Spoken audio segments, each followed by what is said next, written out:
Welcome, your Backup Plan tribe, to another show today for this week. I'm so blessed by all these wonderful guests, and our guest today is coming to us from Kansas City, in, I hope I get this right, Missouri. I'm really terrible with states, but I can probably tell you where they are better than where they're what's in them, but that's okay because it's a big place. So we have an exceptional guest today, and I'm so excited to have him on our show.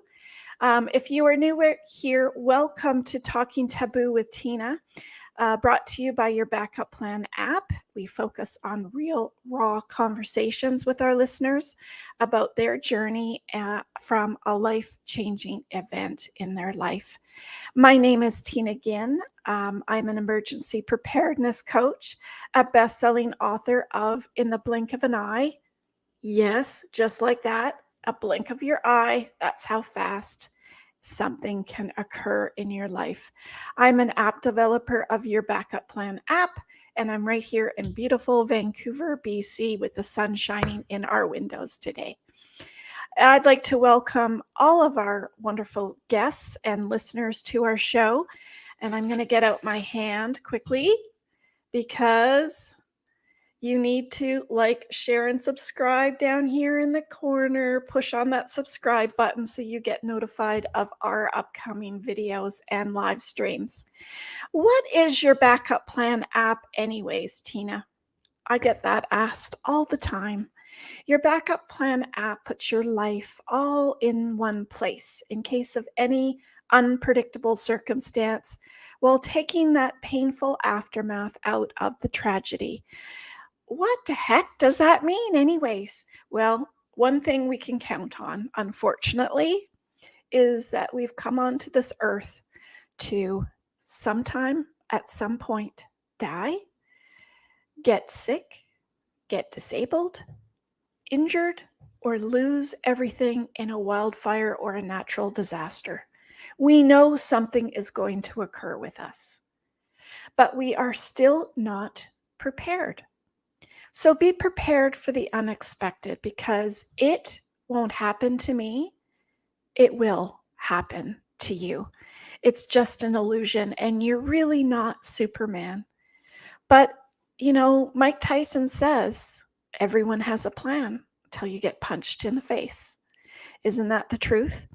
So your Backup Plan helps you get all of that stuff that's all up in your head, that's in your filing cabinets, that's in your drawers, that your wife told you, your spouse told you, your partner told you, that you can't remember everything about them and they can't remember everything about you.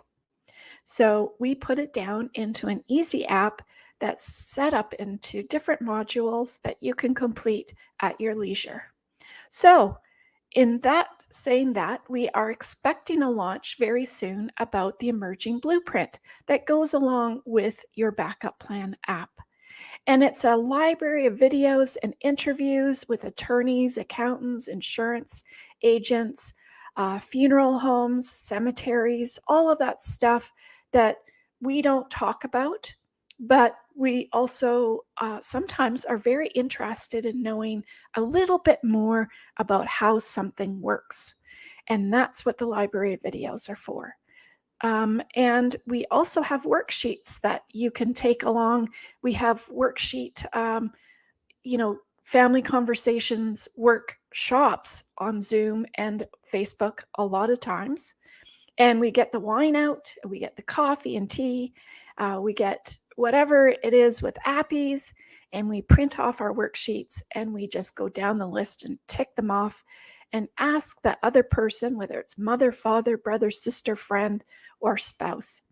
And yeah, so I'm excited about that. It's so awesome. It really, truly is. So let's get this party going here. I'm happy to have you all on our show today. Be sure to like, share, and subscribe, because if you are listening to this show today, you are here for a reason.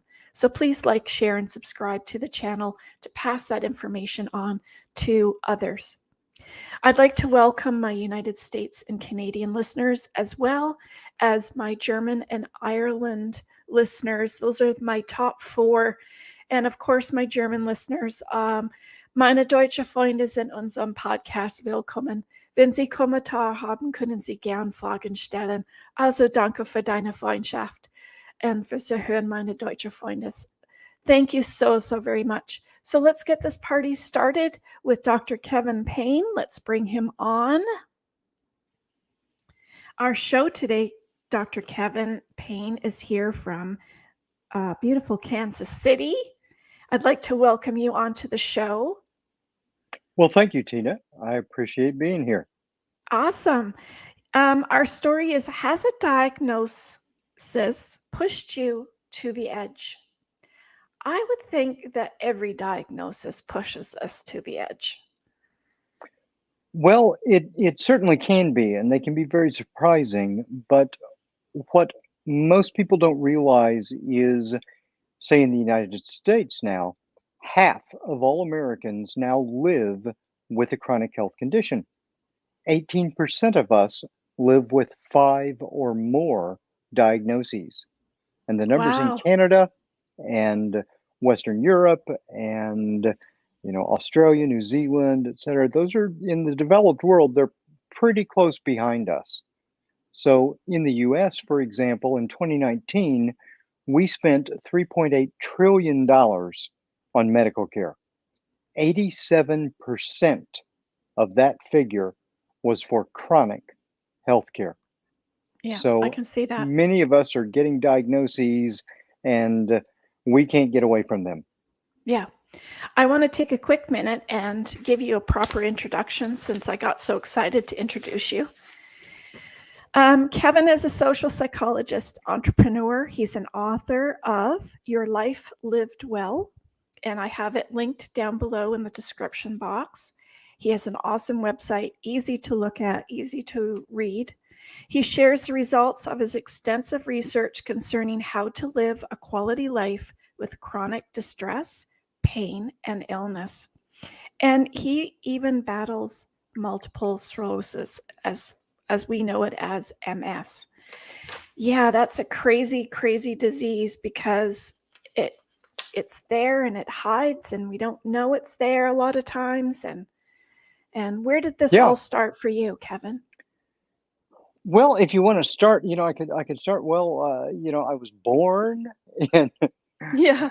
uh, I'm a Kansas City native, and while I've had the opportunity to travel a lot, I still live here. And in college, really, is probably a good place to start because one day in 1989, I recently turned 20 or so, Yeah. and I was I suddenly had some weird symptoms. I started My balance started going kind of wonky on me, and I started Oh. experiencing vertigo, and I started having eye saccades. And the best way to describe an eye saccade, it's like your eye stutters. So you're looking at something, and then suddenly your eyes do this really rapid. And I was very tired, and I was cognitively foggy in a way that I'd never been before. So I lived with this for a couple of months, and then I went to the university physician. And I was in a very demanding undergraduate program. And I think that he probably heard what he was expecting to hear. Oh. Out of a young man with squishy symptoms. And he said, "Oh, you're depressed." And I was like, Okay, I'm a kid, right?" And while certainly some of my symptoms overlapped with depression, there were also these other things going on, and I was itching all of the time. And that's Oh. one symptom that has never stopped. And I have it's all itched over your body? Like, all over. I have itched every day from 1989 on. That is one symptom that never went away. is that from the So nerves then, Kevin, do you think? yeah, it's from Is the it? nerves because I can scratch and it doesn't do anything because it's just damage in the nerves and paresthesias or phantom feelings are really common with MS. And so they mine range from a light annoying itch to electric shocks coursing through my body. And I mean, like, Can you give me an example, like from your feet up or something like that? Or sometimes from my feet up, but I mean literally the worst example was I was mowing the lawn one time and evidently overtaxed myself. And I thought I was doing a pretty good job of respecting my boundaries, but evidently I miscalculated this time. And I triggered an exacerbation, and it felt like a herd of electric hornets was oh, shocking me all over my body. And the pain was so much that I just passed out right there in the middle of the yard. So it ranges, right? So he said you're depressed, and he referred me to a psychiatrist, and I went to the psychiatrist, and the psychiatrist said yes, it is clinical depression, and here are some drugs. oh no. And so I said okay, and the drugs didn't work. And we tried some other drugs, and they didn't work. And we tried some other drugs, and they didn't work. So my case was pronounced treatment resistant, which of course we all know is the We don't fancy know. medical way of saying we're throwing up our hands, you're on your own. Yeah, we Yeah, we don't we know. don't know. We don't know. And and a few months later, I was back to normal again. So I kind of shrugged it off. And then a couple of years later, the symptoms came back, and then they were gone. And then a few years later, some more symptoms. And so it went off and on and off and on through the 90s. And finally, in 2002, one morning I woke up and I had a new symptom. And this time I could not feel my left leg below my knee. It had just disappeared. And I thought, that's kind of weird. And I thought, well, maybe I pinched a nerve lifting weights the day before. And so I thought, well, it's weird, but I didn't think a lot about it. And a few days later, it was back. And then the leg disappeared again. And then it was Does back. it And stay then for long periods of time or I, well, it's different now. We'll get to that. And so and then it was other parts of my body. And then oh, finally, one morning, I woke up and I could feel my right arm and my head, but the rest of my body was gone. No feeling. And wow. at that point, my then wife said, I'm putting my foot down. You're getting this looked at. So I did. And there was a comedy of medical errors. And we went through the process. And at one time, they said, you'll be glad to know that it's not multiple sclerosis. And I was like, whew, because that was the biggest, baddest, stickiest one that everyone was considering. Yeah. And then it was about 3 months later, they were like, oh, sorry, there's no doubt it's MS after we'd gotten some other tests. So I had a long, colorful journey to get to a, a concrete diagnosis. And while it's kind of a gut punch to get a diagnosis like that, after living with that kind of intermittent weirdness for so long, Yeah. it was a real relief to have a name to put with it. Because when we name something, that allows us to kind of focus, right? And And do something and about it, right? exactly, we Yeah. can start educating ourselves about it. We can connect with others who have a similar challenge, and it also gives us social legitimacy as well, especially if you have a condition where there's no obvious external sign. Mhm. And for me, most of the time there isn't. When I get really tired, I have a difficult time walking, or if I get really hot or really cold, that can happen as Triggers it as well.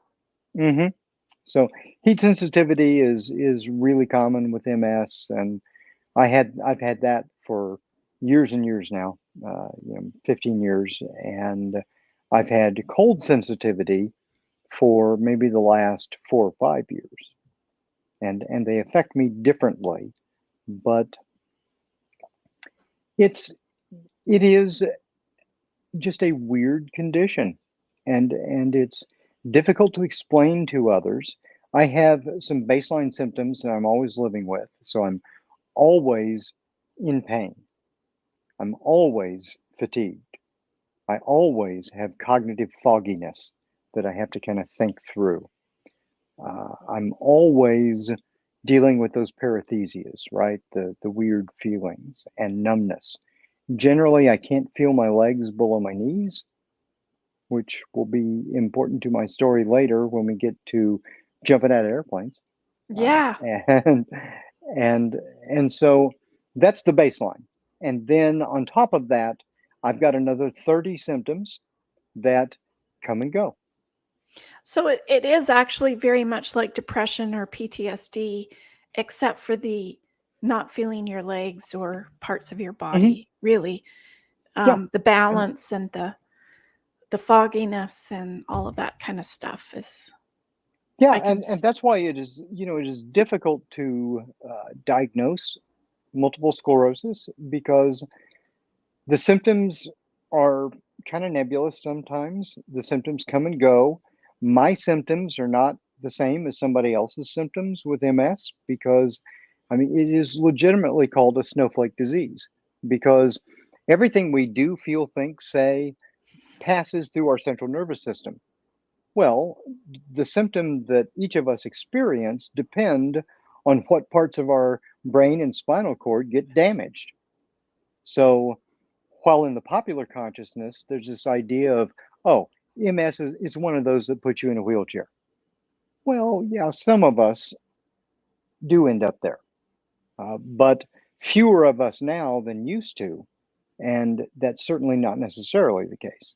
Oh, that's awesome, though, that there's been some sort of evolution of that Yeah, with medications, I guess. yeah, we've got medications that are called disease modifying drugs, and DMDs don't cure us. They don't remove the problem. What they do is help us degenerate less over a longer period of time. And that's a win. When your immune system is eating away your central nervous system, anything that can slow it down, that's a Is win. a win, yeah. Sort of like, Parkinson's, I guess, too, isn't it, Mhm. too? Yeah, a lot of the symptoms in their experience are very similar to that as well. It's funny how they haven't made a vaccine for that yet. Well, yeah, it's not viral. Yeah. It's there, and when I was first diagnosed, we still really weren't certain what was causing MS.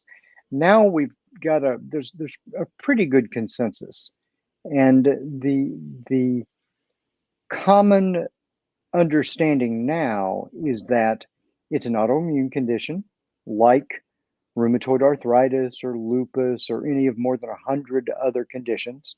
Yeah. And so what that means is the trigger is twofold. One, there is a normal kind of infection that we get that like everybody else gets. And one of the primary culprits, although I think it's going to be multiple possibilities here, is Epstein-Barr. And so I had a bad case of mono as a teenager in high school. So It was very common, it was, 30 it was. years ago. Yeah, it was. And so what happens is we get an infection that lots of people get, and we fight it off. But our immune system gets confused. So there's some kind of genetic proclivity also, Yeah. and our immune system gets confused and mistakes some part of our own body as the enemy.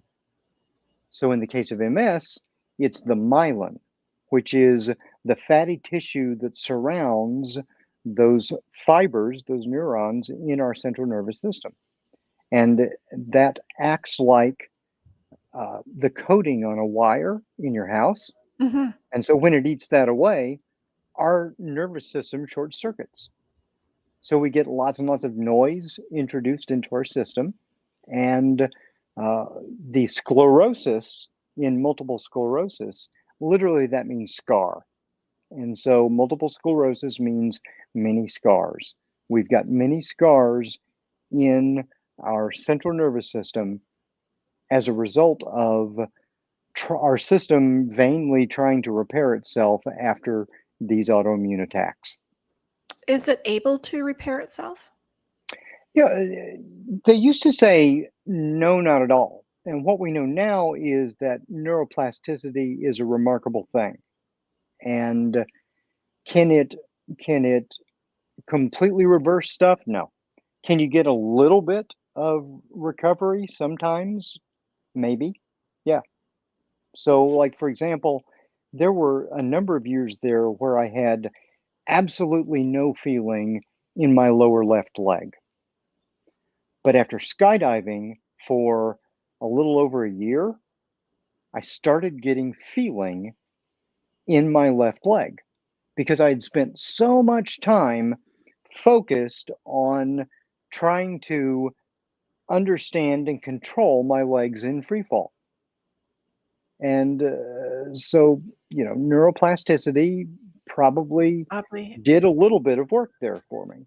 But Right. it's, now it's like looking at a TV with the old rabbit ears and they're kind of out of alignment and you're squinting, trying to see the signal through all the noise. That's what I get in my lower left leg now, and And my lower why is right it leg too. always affecting the legs, Kevin? What do you It's I mean, from the research, that's just where it gets attacked. So whatever is, wherever, like for example, I had an exacerbation about a decade ago that was a massive right frontal temporal exacerbation. And so the symptoms that were associated with that were it really made a mess out of my higher cognition, out of my ability to parse social signals, out of my ability to regulate my emotions, those sorts of things. Because the part of my brain that was being damaged at the time was the part of my brain that processed that kind of signal. Yeah. So you're finding you're high and low, like you're Hmm. angry, you're sad, you're all Yeah, over the place? right. And my emotions literally, for me, I would be confused in here because I would be having I would think something was funny that inside, I would be laughing at something that I thought was sad or, etc. Oh, And oh, okay. like All mixed pseudobulbar up. affect. Yeah, it was all mixed up and unable to control. So I would have like I started crying at the silliest movies. Stuff that I would, under no circumstances, normally cry at. I would find emotionally overwhelming. Yeah. And, what are you going to do? And, That's and, and, crazy. well, you end up feeling like you are hijacked and somebody else is driving the bus and you just have to hang on. And it's really frustrating. It was really frustrating for me to live it. It was really frustrating for my then wife and kids also. Yeah. Yeah. And when I got to my worst, they decided, even though I'd spent 10 years supporting their mother through an advanced cancer, and we'd gotten her healthy on the other side, Oh, good. when my condition got to its worst, my wife and children left. They decided that there was no hope for me and just went on with their lives. Well, and we could talk about that in many forms, really. I mean, I've had clients where, they've had the C word pronounced to them and the spouse runs the other direction. Yeah, and it does happen a lot in cancer, and it happens a lot in multiple sclerosis. The Yeah. the divorce rate for those illnesses is quite a bit higher than our already high levels. which is really So high. yeah, yeah. Which is, I mean, the best we're doing is about a coin flip right now. So, But uh, isn't it funny how your dog stays beside you, it doesn't matter what you're well, my like. dog did, but unfortunately, so my wife left, and our daughter left, and then my son stayed around for a while, and then he left, and then 3 weeks after he left, my dog traumatically died in front of me. Oh, I've had no. Akitas for 30 years, and my Akita Nemo passed away from bloat.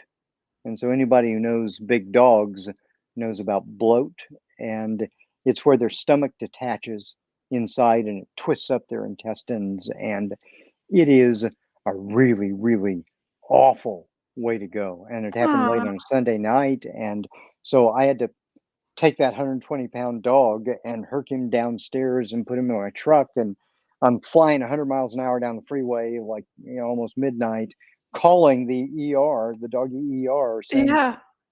have everything ready. We're coming in hot. And they're waiting out there with a stretcher. When we screech to a halt in front of it, they get him in there and they tried, and they just could not save him. And Oh, I'm sorry to hear that. well, it was really awful because, by this point, I'd lost my mind. I really had lost my mind. I had left the safest job in the world as a tenure track academic to become a tech entrepreneur. So safest job in the world for the riskiest job in the world. And and then Makes no sense at all. I'm the guy who thinks that jumping out of airplanes is a relaxing thing to do. So, you know, Probably is in your life all messed up. yeah, and so uh I had, and that's when my brain exploded. So the company exploded because it was my technology from my research, over the years, and I couldn't get it. So my team exploded. So I lost my career, I lost my brain, I lost my family, I lost my dog. I was hanging on to nothing. I had literally, there was, I had reached a point in my life where I could no longer see a path from what was Normal. in me. Yeah, from what was in my environment now to any kind of life that I was interested in living. And my son, who was about 14 at the time, said to me, "Dad, you really suck at doing things for yourself." And on the one hand, that's a funny thing for a teenager to say. On the other Mhm. hand, it was kind of soul crushing because no father wants their son to think that about them. And I knew that he was right also because It was like 2 I'd gotten swords, a good thing and a bad thing at once. yeah, and yeah, I had gotten so caught up in shepherding their mother through cancer and trying to shield the family, and we were one income family, and trying to keep a roof over our heads, that I had completely let my own self-care slip by the wayside. And it Right. really had been over a decade since I had done anything just for myself. So I decided to give myself one more chance. I said, I am going to reclaim something that I truly care about in my life, and I'm going to give it my best shot. And I need to do something that forces me to be humble in the world again, and to take a Appreciate. beginner's mindset, right?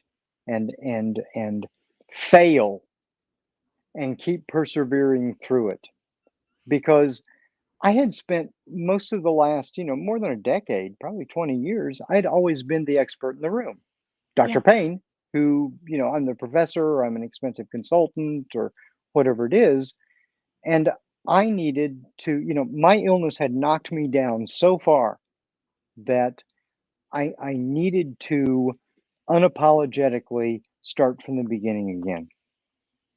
I wonder And why the universe knocks us right down to the bare bones to be able to rise up again. Like it just, well, when it's yeah, there are a lot of cognitive and emotional reasons for that. There's the way that humans perceive things. For one, we don't tend to notice changes until they've become large enough to pass a threshold. We tend to see ourselves through the expectations and the identity that we have constructed for ourselves over time. So often we're still seeing ourselves as we were 10 years ago, 20 years ago, 30 years ago. I mean, mentally, in my own mind, I'm 32. you're back there. Yeah, my self-image is I'm about 32. And that's pretty typical for most of us. And so there are a lot of I'm really good 29. reasons. Are you? Well, I used to say I was 28, but my kids, when they were, I don't know, I was in my 40s at the time, and they were right around becoming 20. teenagers, and they they said, "Dad, you can't get away with 28 anymore. You've got to be older." So I said, "Okay, I'll be 32." So Yeah. you jumped into a plane. Is that when you first started doing that? Well, I started skydiving the first time back in the 90s Oh, because it okay. was a childhood dream. It was a childhood dream. I'd wanted to do it since I was a little kid, child of the Apollo era. I was fascinated with everything up in the sky, and I saw a skydiver at an air show, and I thought, "Wow, I want to do that." So in the 90s, when I was working on my doctorate, I found a club drop zone a couple of hours away and started the training and got a handful of jumps in, and then quickly realized that skydiving is not a hobby, it's a lifestyle choice. It requires a massive commitment. And if you want to be licensed and serious and do it well, it requires constant, regular work because you're teaching your body to do something that is fundamentally so far from anything we are naturally adapted to doing that it requires a lot of work. So, Is it mental uh, work? well, it's mental work and it's physical work, and because when you are in free fall, very minute movements create, because you're moving very fast and a lot of wind, so they get magnified, and you have to learn very precise body control so that you can do what you want to do. And of course, we get together and we do formations and we do acrobatics, and we don't just fly on our belly, we stand fly and sit fly, and I like flipping over and doing head down because you can go from on your belly about 120 miles an hour toward the earth, flip over on your head, and accelerate over 200 miles an hour in a second. Holy. So it's like, phoom, and then so you sweep your arms back and you extend your legs and you look like Iron Man flying through the sky, and it is Except an your wrinkles are amazing. all going being stretched. Well, we do, and we call it skydiver face because no one looks attractive in free fall. But it's true. It's true. Most of us wear. I mean, like for my book cover, I'm not wearing a helmet at all for this one, but because I wanted everybody to see, yeah, that's really me. Yeah. But most of the time, most experienced skydivers wear helmets with visors. They're enclosed.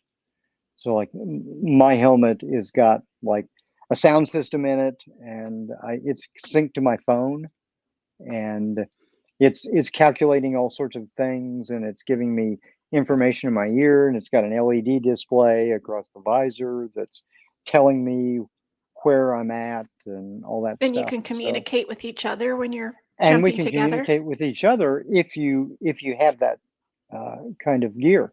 And more of us wear that now. That wasn't common even, a couple of years ago, but it's Yeah. become more and more common. So what do you think so when did you start doing that then again? You So I came back in 2019, and of course I had to start all over again because it's like a 20-year break. And I didn't tell them at the time that I had multiple sclerosis because I was afraid that they would say, "You probably shouldn't be doing this. Why don't you try bowling?" And that wasn't what I wanted to do. of all And choices. well, no, that literally that's what they said they would have said to me Oh, jeez. later on after I told them.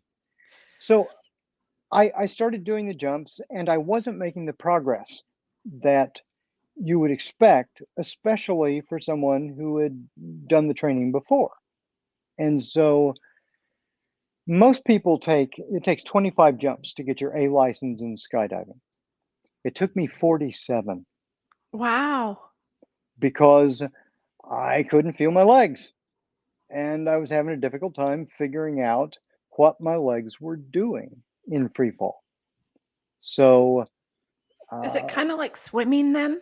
Because it's in kind of in the in opposite of water, swimming. Yeah, you yeah, you you have to really concentrate on body parts right specifically, right? because just like when you're in the water, your body is a hydrofoil. In the air, you become an airfoil. Mhm. And so if you are slightly out of balance, then you're going to start turning and you can start spinning and tumbling and all that sort of stuff. That must be hard So to get out of that once it starts. not so much actually. No? Actually, it's pretty easy once you know what to do. And really, it's a matter of hitting a stable arch, and your body will naturally stop in that position. But yeah, to skydive. You have to learn how to fly your body, and then you have to learn how to pilot a canopy as well. So there's a lot to it. It took me a lot longer, uh, but I was able to get there with a lot of help and a lot of support. Uh, and so in that first year back in 2019, I logged 140 jumps and got my A and my B license. And then in 2020, I said, I'm going to set myself a more serious goal. I'm going to become a legit skydiver. And that means crossing 500 jumps because that's kind of the point in the sport where the the training wheels come off. Okay. And you're eligible for all the licenses in the sport and you Yeah. can get professional ratings. And so, I got a coach rating also, so I can help people learn how to skydive. And so in 2020, that meant if I was going to do it that year, my goal was to log at least one jump a day on average for the entire year. Oh, So I logged 370 jumps and managed to make those goals. And that was a big deal for me because one, I didn't know whether physically I was going to be able to do that. And right. two, I didn't know uh, that. I mean, there were just a lot of ways that could go wrong. And for Yeah. me, this wasn't just about uh, Jumping. this wasn't yeah, it wasn't just about reclaiming a childhood dream. It was about dealing with There we go. my You're back again. yeah, it was about dealing with my fear because the thing I had become most afraid of was my own body because Oh, my okay. body had betrayed me in so many ways. And when you get diagnosed with MS, one of the things that they tend to tell you is avoid stress. Well, I want to choke the living snot out of every medical professional that ever advises that because life is stressful. Every day. And what we have to learn to do is to better frame stress. And so for me, jumping out of an airplane every day was about triggering my acute stress response every single day, and then using my wonky body literally to save myself every time. You've seen the cover to my book, and that picture was taken Yeah, at move it over a bit so 5,000, that yeah, yeah, 5,000 there we go. feet. That's So awesome. I'm at 5,000 feet, headed to the Earth at 120 miles an hour when that picture is taken. And so normally we go out at about 14,000 feet. So at 5,000 feet, my life expectancy is 27 seconds. So if I do nothing, I will die in 27 seconds. I will impact the Earth, gravity will win, and there's nothing more to it. So what am I doing? I've got my hands right up here at my forehead. And that is a universal signal among skydivers. We put our hands up here and then we sweep them out broad so everybody can see. And it's called the wave off. And what that means is I am warning everyone in my airspace that I am about to take action to save myself. And I'm going to Which deploy my means parachute, okay. which means deploying my parachute. And and and so literally the most beautiful thing about skydiving is, I mean, yes, when you get out there, it's not, skydivers are not adrenaline junkies with a death wish.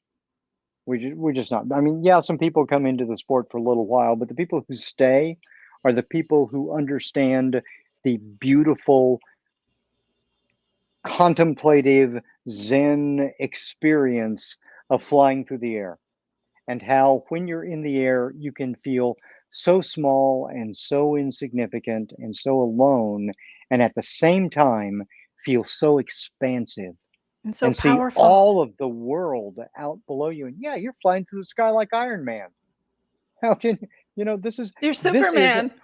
yeah, this is an ancient human dream. Flight has been with us as a dream forever. And we're actually doing it. But the most beautiful thing about it is in every skydive, you come to a point where you must actively choose life. Yeah, true. And how many times are we put in a position day to day where we have to actively choose life? And that changes your mindset because once you have taken that responsibility and once you understand that, yeah, bad things are going to happen. And there are some bad things like my MS that I can't get away from, but I can actively be responsible and choose life. And that's an amazing lesson to carry into the rest of your life. So I Yes. put that on the cover of the book because I want everybody who picks this up or listens to my podcast or the seminars or any of the other things that we do to understand that they are now in that position. They may feel overwhelmed by circumstances that are completely outside their control, Hmm. but you can choose life and you can be creative and you can be humble and you can take yourself to the edge and learn and grow and then learn to take yourself back home and rest and relax and recover and take care of yourself and then go out and learn again. And that's what I want people to keep in mind. Just because we are sick doesn't mean that we can't live well. Hmm. Or the way that you want to live Hmm. in some shape or form. Yeah, and it may look different. There's so many things that are not what I anticipated about my life, not what I planned for, not what I And expected. how many other people can say that? Many. Yeah, yeah, and yet I now have a life that I love, and it continues to surprise me. What do you think it gave you?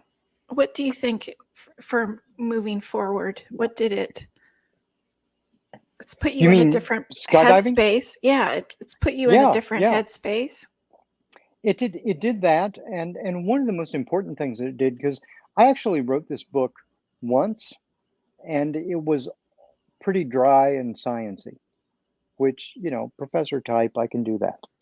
And Give us I all the sent it out to facts. some, yeah, I sent it out to some people that I respect, and they said, "Yeah, science is great. We've got to have your story." But at that point, I was not yet the man who could share how awful my story got.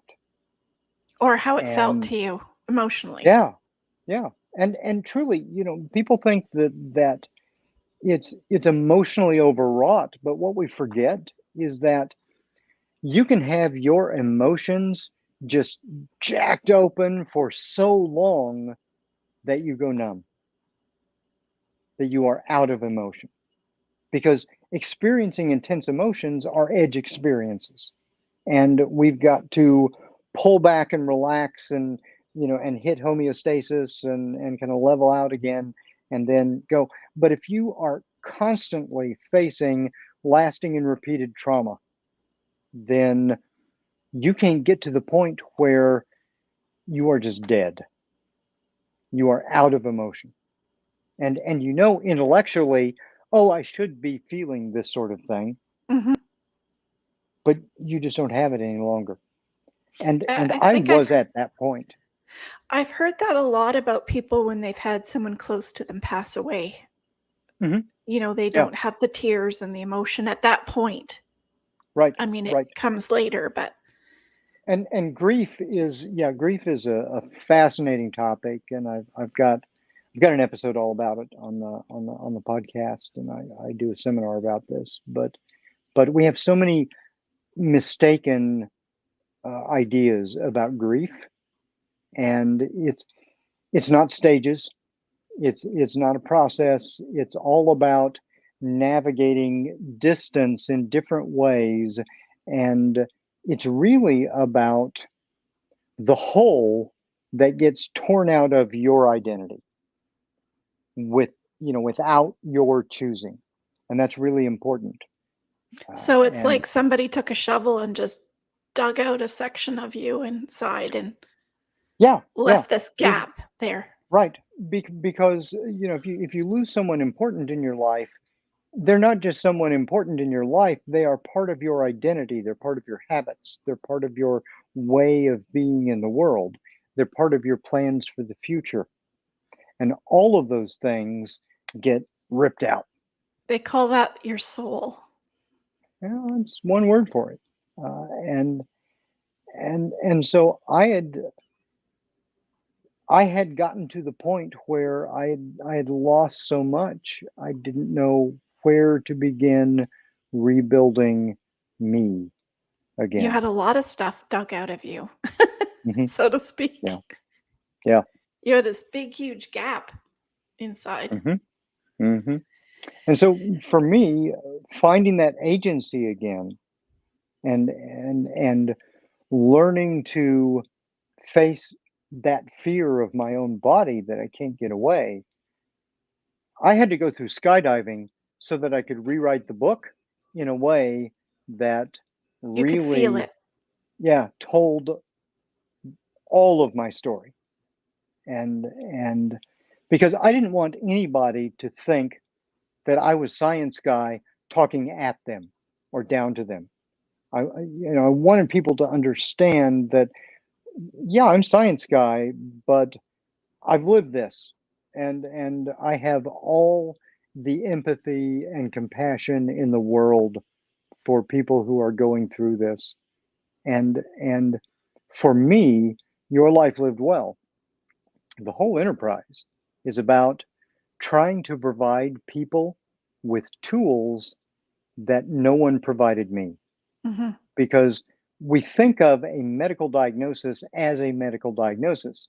some medical signs and symptoms with a medical solution, and then you're going to go back to your normal life. But that acute care model doesn't fit for all of us who have a chronic health condition. No. And so we need a different model. And one of the things that I spend a lot of time doing is training medical health, wellness, and caring professionals because they're trained according to that acute care model. And they experience distress and burnout and grief and all of those and trauma, secondary trauma from treating us all the time. Right. Especially right And now with COVID. yeah, and with COVID, then what was already epidemic has become 1,000 times worse. Hmm. So so I'm not an MD. I can't contribute to a medical solution, but I do know that the research tells us that 2/3 of health outcomes are not due to biomedical factors. They're due to cognitive, behavioral, social, and environmental factors. And that's something that I can help people with because the rules for living life under best circumstances, which is how we normally presume Hmm. we're going to do it, are very different from finding the way that's going to work for you under continued distress.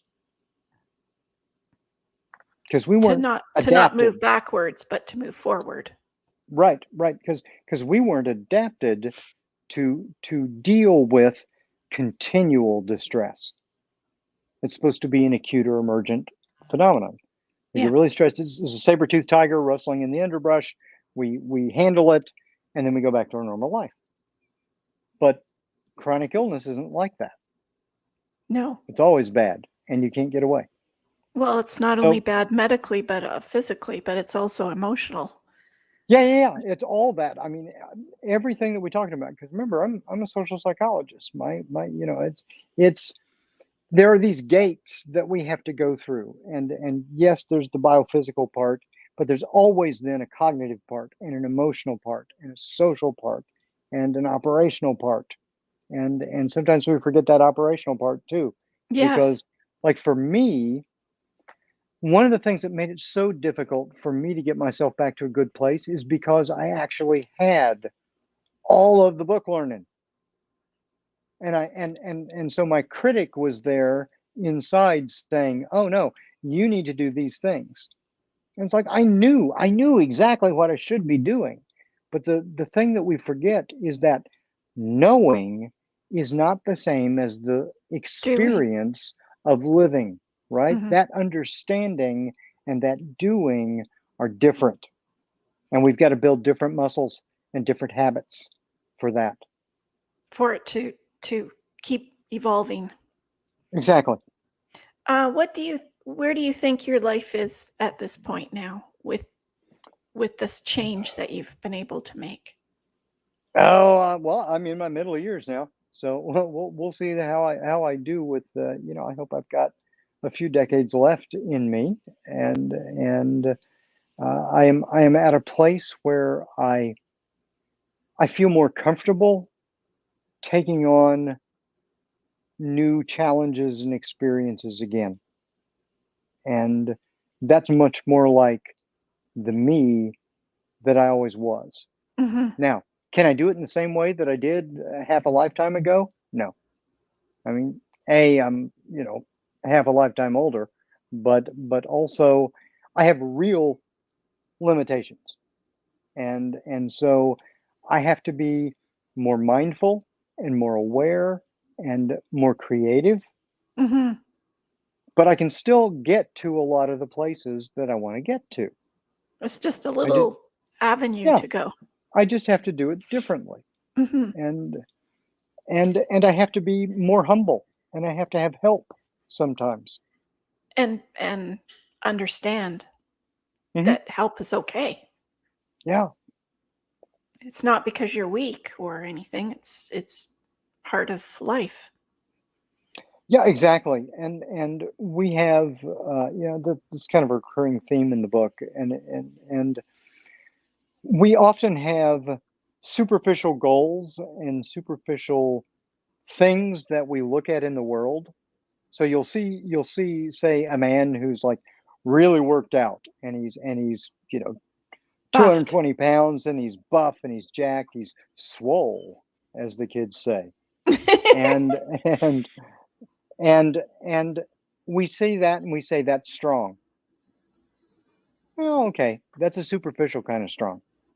There are other things that we can look at and realize that for getting through most of the world's challenges, being emotionally and cognitively and socially strong in Is ways that, stronger. yeah, is going to be more useful and more helpful Hmm. as we go along. So, we have to understand that we all have these primal cave children inside that are never going to grow up, and they're always trying to do the best they can to do what they think is going to help us, Hmm. but that's not usually helpful for this modern world that we have created. Why do you think people are not prepared for the unexpected? Why are we not? Yeah, a couple reasons. One, because the unexpected is by definition the unexpected, and the unexpected can take all sorts of forms, and it gets really exhausting, and it's scary.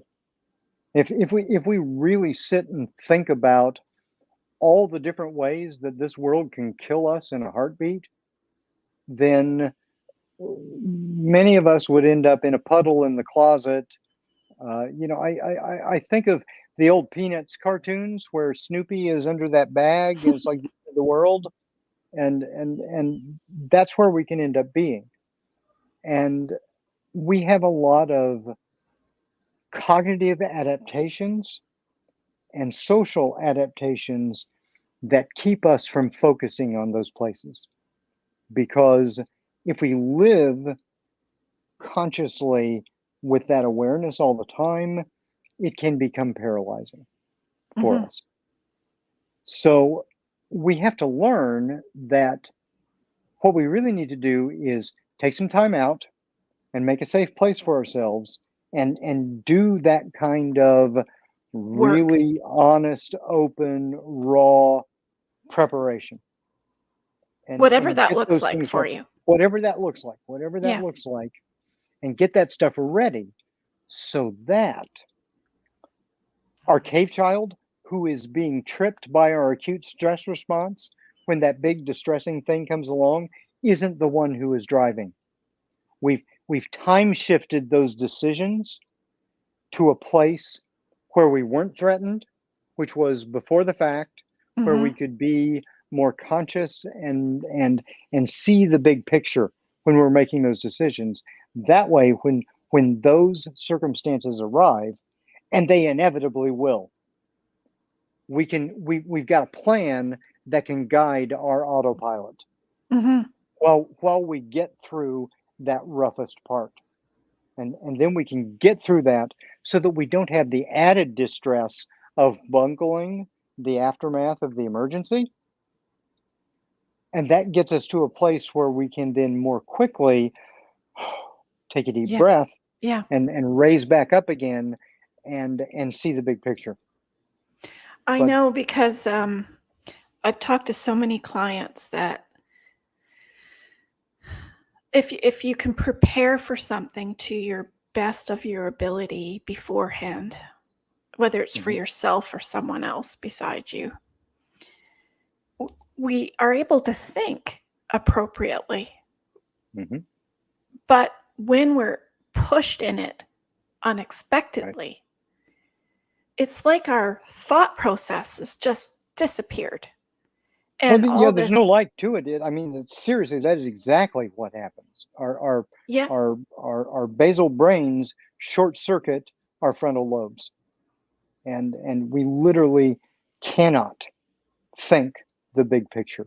no, your emotions are flowing and your fear is flowing and all of this stuff. And And I always say to people, that this is just stuff in your life. It's just stuff. But why Hmm. not deal with it beforehand and Yeah, have a place that's comfortable for you to put it, and it's all done, and that kind of feels like there's a huge weight lifted off your shoulder as well. And then yeah, when you're pushed into this unexpected moment, you're able to just, I want to say zen, because you're able to emotionally be present in the yeah. moment. Hmm. And it's And so important. that's crucial, and it's one of the ways that I live with a chronic health condition, because I know that there will be some really ratty days that come along, and Yeah. I'm really fatigued. The pain is off the charts. My some of those constellation of symptoms are really fired up. And so what I do is I have plan A, which is the thing that, this You is live off. ideally, Yeah. yeah, this is ideally what I'm doing. I have plan B, which is my backup. But then it's not just about the practical backups, because sometimes with a chronic health condition, things are so bad that, man, you don't even know how you're going to move that day. So I have plan C. And we have to remember that every time we do things, it's not just about getting the thing done. We are sending messages to ourselves. We are telling the story of our own identity to ourselves. And so if you have a string of days in a row where you say, don't exercise, and exercise is a thing that you like to do, or you don't get any meaningful work done in whatever you want to do, then that starts seriously affecting your view of yourself and your world and your sense of hope and possibility. But what we know cognitively, emotionally, anything, however small, is better than nothing. It's light years better than nothing. So, Hmm. plan C is for me, on those absolutely awful days, the bare minimum that under the worst case scenario, I know I can get done that day, so I can come out of that day having the emotional lift of saying, I got something out of this day that made me feel happy, satisfied, functional, engaged, meaningful, secure, one of those things, right? Hmm. Yeah. And and so plan C, when you know that really awful circumstances are a likely possibility and a recurring possibility in your life, having plan C, not just to make a little practical progress, but also to keep yourself emotionally together, is crucial. Comforting yourself. That's super. Well, the tip is, what I see is mental illness, depression, anxiety, PTSD, all of that same, that same Mhm. encompasses that Yes, I. yes, it's all of it. And Mhm. and and and I think that's one of the things that people are doing a maybe a little bit better job understanding, but we still have a long ways to go, that the distinction between mental and physical illness is an illusion. They are illnesses, full stop. Yeah. And and when you have physical illnesses, there is typically that emotional and the social components to it, that, so it's all the piece. we Yeah. are not just we're not just divorced bodies and brains. It's all part of the same thing. And we've got to understand that when something, when we talk about quote unquote mental illness, well, okay, your mind, your brain is an organ, and your brain, just like, say, your kidneys and your heart and your liver have functions. The function of your brain is to make mind. So Just like behaviors are what bodies do, mind is what brain does. Mhm. And But for and it's some about reason, it hasn't looked at it that way in we have not. right? And we can I probably think we're thank getting Rene better, Descartes. but yeah. Yeah, we can probably thank Rene Descartes for that. But we've especially in the West, we've been stuck there for a few hundred years, and it's time we grow up and get over that notion. Mhm. Um, I'm blown away by all of your tips for our podcast today. Absolutely. I could talk about this forever, but what would you give a message to the listeners about after You all of know, that? yeah, after all that, I'll tell you what. Here is the first step. And there are very, very, very, very, very few tips that apply to everybody, because everything that I do is all about not pushing a particular path or a particular method, but about giving you the tools to better make decisions for yourself. But there is one thing that I will hazard a guess that we all need to do and we all need to start with, and that is be kinder to yourself. I was just going to say that. And it really does begin with kindness. And if everyone would just pause for a moment and reflect, if somebody else treated you the way you treat yourself, would you still be in a relationship with that person? Probably not sometimes. Probably not. So why do we think, why aren't we, why are we surprised that we are distressed so often, that we are sad or angry or frustrated? It's because you're sharing a carcass with somebody who's abusive to you. It's a jerk. Stop that. Just talk to it Be and kinder to throw it off your yourself. shoulder. Yeah, because we are a society of mind. We are not a unified self. We're a society of mind. Be kinder to yourself and realize that you're going to fail at being kinder to yourself. So don't beat yourself up when you fail at it. Recognize it, Recognize it. be comforting, and try it again. And I guarantee you, just like you work out to build muscles, your brain and your emotions and your mind and even your relationships build in the same ways. Living systems either grow or atrophy. And if we're not using it, if we're not testing it, we are withering away. Hmm. Absolutely. In so many ways. Hmm. Yeah. Well, that was excellent. Excellent.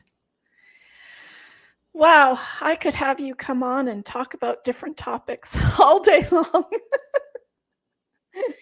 It's just so nice to see you go from feeling so down to the bottom and see where you've been able to move up that mountain because it truly Yeah. is a And mountain. well, and I want to emphasize, don't make this into a hagiography, into some kind of neat story also. And I want everyone to understand that I still have good days and bad days. My good days now are pretty good. Mhm. My good days, I am jumping out of a plane and I am screaming through the sky like Iron Man and I am saving myself.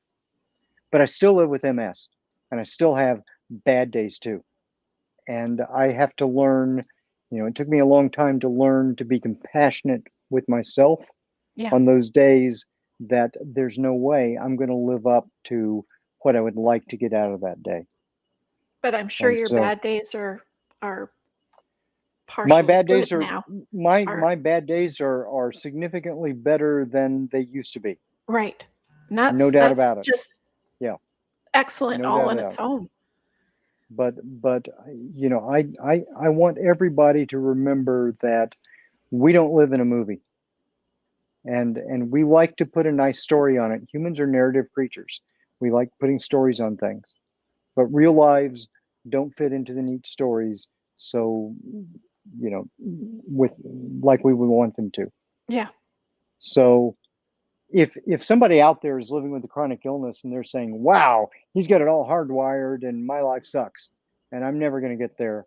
I just want to say I'm a real person, and I've got highs and lows, and my lows were really, really super low with no highs for a long time.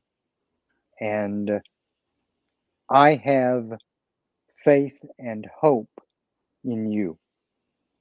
Because if I could do it, I'm kind of dense. I may have all the book learning, but I'm kind of dense. I had to fling myself out of an airplane repeatedly to demonstrate to myself that I could save myself. That's pretty extreme. It is. It But is. but but I have faith in the people who are watching that they can find their path too. And if they want to check me out at yourlifewillwell.co and see what we do, I am delighted to be of help. Excellent. And all of his information is in the description box below, everybody. So you can reach out to Kevin, and I'm sure he'd love to hear from you or your story, or you can comment below. I can pass it on to him as well. Well, thank you, Kevin. That's awesome. What an awesome show today with you. Unbelievable, to go into it in a different way. We can talk about diseases, but they all come down to our mental capacity of being able to deal with it on a positive way. And you've really given us some tools to be able to do that with. So everybody, make sure you purchase his book. Is it on Amazon too? Yeah, if you go to yourlifewillwell.co, there'll be information about. We're trying to get it as many places as possible, Okay. so people have Okay. some options. So go there, sign up for the list there, and we'll keep you posted with, options as they're coming along here. Okay, perfect. Well, so everybody, take a moment and subscribe to our channel. As we talked about, click on that bell. Ring my bell. You remember that song? Ring my bell down below. Yes, I do. Mm-hmm. If you are It's going to be listening stuck in my head now. now all day long, Tina's singing "Ring My Bell." Sorry about that. Gift that keeps on giving. I hope it will make you laugh every time it comes into your mind. When you are thinking, when you're watching the show and you're thinking about someone special in your life right now, as you're watching the show, please reach out to them. Pick up the phone. We still have phones. Text, Zoom, FaceTime, whatever it is. Go visit them in person. But reach out to them and tell them how much you care and love about them today, because you don't know what tomorrow might bring. And stay tuned to our podcast and our live streams. Interesting and accomplished people in the world today. I think you'll be entertained and informed, and hope that Kevin and I, have inspired you and motivated you in some little way, because then I've done my job. Thank you again to our listeners from all over the world. I truly, truly appreciate you. We are on all podcast platforms. We're on YouTube, Instagram, LinkedIn, Twitter, TikTok, and Facebook. Wow, that's so many things. And thank you for sharing your time with us today. I always end our show with Carol Burnett, and I know Kevin knows who Carol Burnett is. What a beautiful, wonderful lady, and I can't resist singing Carol Burnett's song that she sang every single show. I'm so glad we had this time together just to have a laugh or sing a song. Seems we just get started, and before you know it, comes the time we have to say so long. So long, everybody. Thank you, Kevin, for coming on. You're welcome. Thank you. Thank you, listeners. Stay safe. Be kind. Bye.